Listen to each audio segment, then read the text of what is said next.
200 feet down off a Greek island called Antikythera. Sponge divers spent months in 1901 hauling up statues and coins, the unremarkable cargo of a routine Roman shipwreck. Then someone noticed a lump of bronze, corroded, cracked, and inside it, bad. Something that shouldn't have existed, gears, dozens of them, interlocking with a precision it took decades of X-ray imaging just to properly see. What was it? How was it even possible? Bad. And why? Once we finally figured out the answer, did an even harder question open up? We'll get there. It's the last entry on this list, and it reframes everything before it. 10 objects. A machine, a metal, a weapon, a wound closed without infection, bad. A city supplied with water by gravity alone, each one enabled by people with no electricity, no computers, and little or no surviving record of the math behind it. Stay to the end. Number 1 isn't just the strangest object here. Bad. It's the one that makes sense of all the others. It looks almost harmless, small enough to sit in your palm. But if this object was ever used the way some researchers think it was, it pushes the history of optics back more than 1,000 years. It's a lens, bad, ground from polished rock crystal, found in the ruins of the Assyrian city of Nimrud and dated to around 750 BC. Its surface is slightly convex, deliberately shaped, not naturally occurring. Whether it was used to magnify, to start fires, bad, or purely for decoration is still genuinely debated among specialists. But the grinding itself is undeniably skilled, and if it was ever used optically, it would push sophisticated lensmaking far deeper into antiquity than the surviving record normally suggests. Bad. A building so precisely oriented that modern engineers don't ask whether it's aligned, only how, at night, under the same stars its builders likely used and we no longer need. Bad. The Great Pyramid at Giza, raised around 2560 BC, is aligned to true north with an accuracy of a fraction of a degree. Tighter than buildings raised centuries later with far better instruments, the alignment isn't the mystery, it's a measured fact. Bad. The mystery is that nobody left instructions for how they did it. Egyptologists have proposed plausible methods, tracking the rising and setting points of stars, for instance, but no surviving account confirms which one. Worth remembering that distinction. Bad. Because not every ancient mystery claim holds up this well. More on that shortly. Imagine moving millions of liters of water across mountains and valleys using nothing but gravity. Get the slope wrong by even a fraction, and the whole system fails. Too steep, bad, and the channel erodes. Too shallow, and the water stalls and stagnates. Rome's aqueducts carried water across dozens of miles this way, holding a gradient so gentle that some stretches drop only centimeters per kilometer. Bad. Calculated with nothing more advanced than a wooden leveling tool called a chorobates and relentless surveying discipline. Roman engineers held that impossibly thin line across mountains, valleys, bad, and raised arches for hundreds of miles, some of which still carry water today. From stone to flesh, to a single face in ancient India, bad. A physician named Sushruta compiled a text describing over 100 surgical instruments and more than a dozen types of surgery, including a detailed method for reconstructing a nose from a flap of cheek skin. Partly, historians believe, bad, because amputation of the nose was used as punishment in that period. The surgeons weren't only repairing injury, they were restoring someone's place in society. That basic technique, refined over centuries, bad, still underlies reconstructive rhinoplasty today. Documented, systematic knowledge,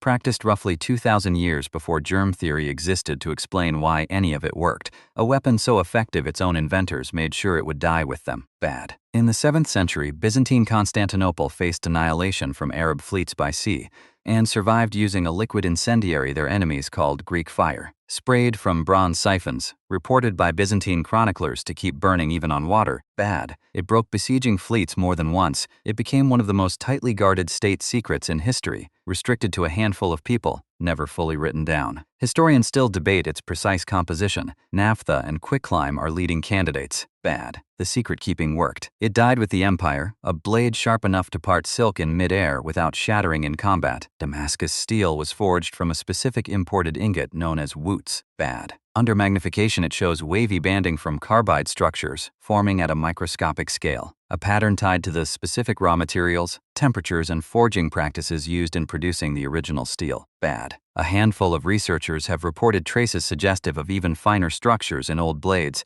That finding remains unconfirmed, and it's not the main mystery here. The real mystery is simpler and much better established. Bad. The original Woots ore source and production method were lost by the 1800s. 2 centuries of modern metallurgy later, nobody has reliably reconstructed the original process. Over 23 feet of iron, standing in the open air in Delhi, bad, forged more than 1,500 years ago in a climate where exposed iron would normally be highly vulnerable to corrosion.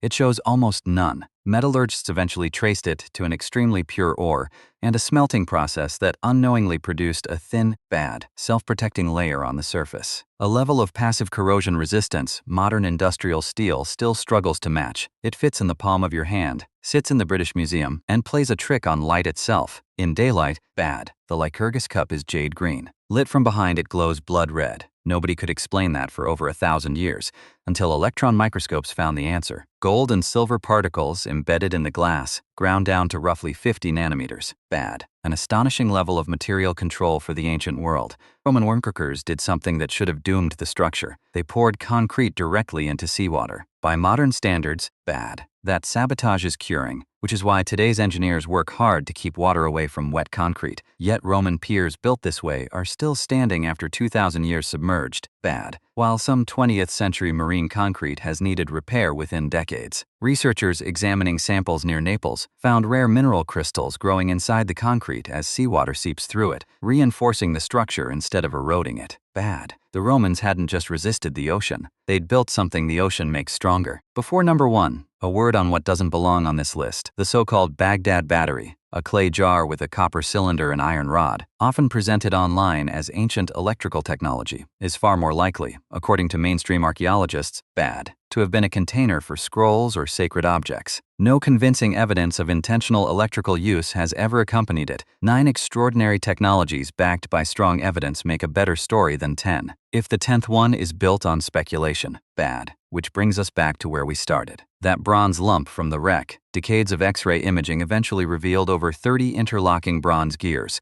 engraved with Greek inscriptions, driving dials on the front and back of the device. Bad. What they'd found was a machine that could predict eclipses years in advance, track the phases of the moon, and calendar the 4-year cycle of the Olympic Games, built somewhere around 100 BC. Bad. The gearing is so advanced that nothing of comparable mechanical complexity survives anywhere in the archaeological record for well over 1,000 years afterward. Not until the mechanical clocks of medieval Europe, nobody has found a second one. Bad. Nobody knows how many were ever built, or how many hands it took to design a machine that sophisticated, or why that tradition disappeared from the surviving record. The strangest part wasn't that they built it. Bad. It was that the surviving record gives us almost no idea who taught them how. What connects everything on this list isn't mysticism. It isn't a hidden lost civilization smuggling in modern knowledge. It's something more grounded, and in some ways more impressive. Bad. Human beings on different continents, in different centuries, pushing against the same hard problems: corrosion, brittleness, precision, distance, infection, darkness, and solving them through patient, repeated observation rather than formal theory. Bad. None of these builders understood atoms, chemical bonds, or crystal lattices. What they understood was consequence. Do this, not that, and the result lasts. That's a different kind of intelligence than ours, not a lesser one. Bad. We tend to assume theory comes first, and technology follows. Ancient history keeps insisting on the opposite order. The tool arrives first, hard won and half understood, and the theory catches up generations later. Bad. Sometimes admitting it still can't fully explain what earlier hands already knew how to do. The gears in that shipwreck bronze weren't waiting to be invented. They were waiting, quietly corroding on the seafloor, for us to become curious enough to find them.